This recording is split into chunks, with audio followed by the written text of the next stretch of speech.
মাহমুদুল ইসলাম সাজ্জাদ ভাইয়ের প্রশ্নটির উত্তর দিয়ে আজকে আমরা শেষ করবো ইনশাআল্লাহ।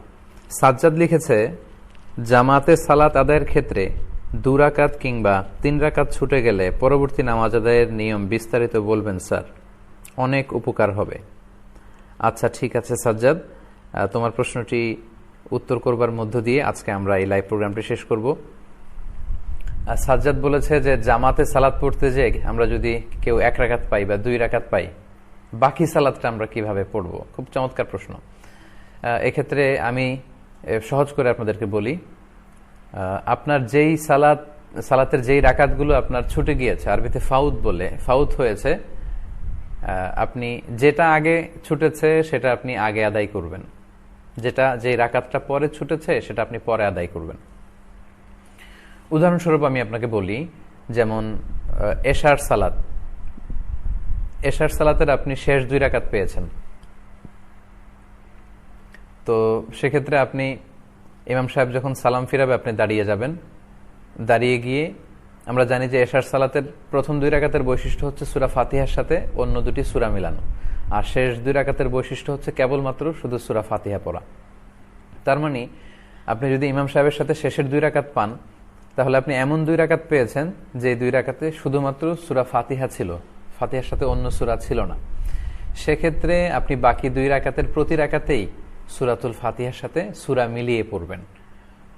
আপনি 3য় রাকাতের জন্য দাঁড়িয়ে রুকু সিজদা করে, 4র্থ রাকাতের জন্য দাঁড়িয়ে সূরা ফাতিহা পড়ে রুকু সিজদা করে আপনি সালাম ফিরিয়ে নামাজ শেষ করবেন।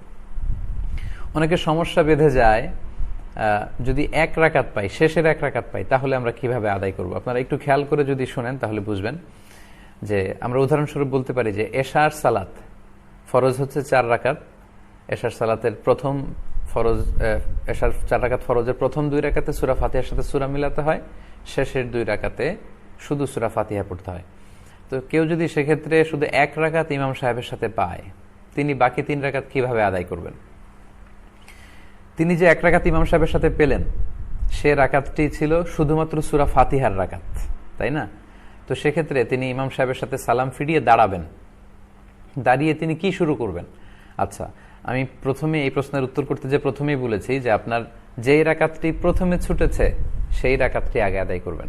তার মানে আপনার থেকে ছুটে গিয়েছে এশার প্রথম রাকাত। এশার প্রথম রাকাতের বৈশিষ্ট্য ছিল সূরা ফাতিহার সাথে আরেকটা সূরা মিলানো।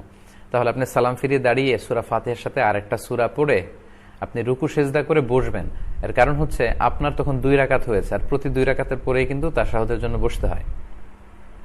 আপনি 2 রাকাত পরে বসে তারপর আপনি 3য় রাকাতের জন্য দাঁড়াবেন।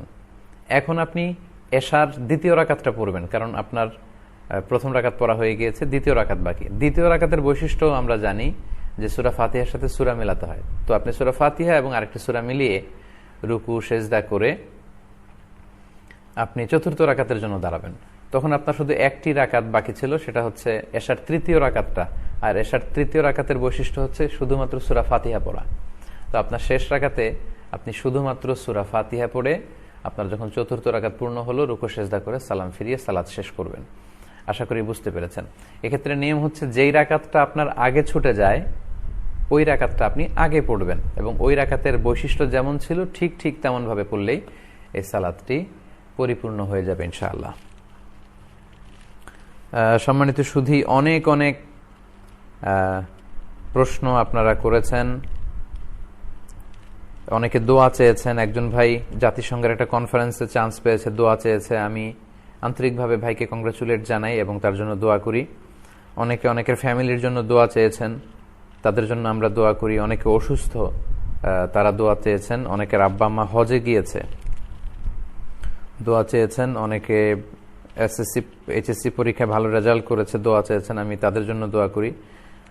আপনাদের সবার জন্য আন্তরিক দোয়া এবং ভালোবাসা রইল।